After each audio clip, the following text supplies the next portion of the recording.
আল্লাহ তাআলা যদি দয়া করে আমাদেরকে মাফ না করে, আমাদের বাঁচার কোনো উপায় নাই। আপনি কি ভেবেছেন আপনার নামাজ দিয়ে আপনি জান্নাতে যাবেন? আপনি তাহাজ্জুদ গুজার, সেজদা দিতে দিতে কপালে দাগ ফেলেছেন, এটা আপনারা জান্নাতে নেবে না।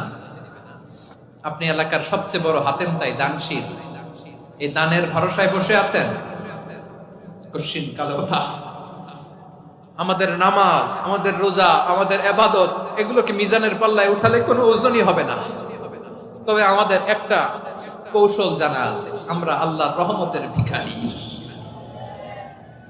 আমরা সেদিন আগেই গুনার স্বীকৃতি দিয়ে দেব।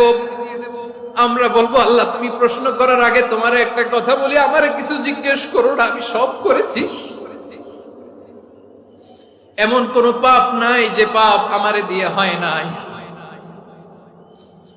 তোমার রহমত দিয়ে তুমি জান্নাতে পাঠাবা। তোমার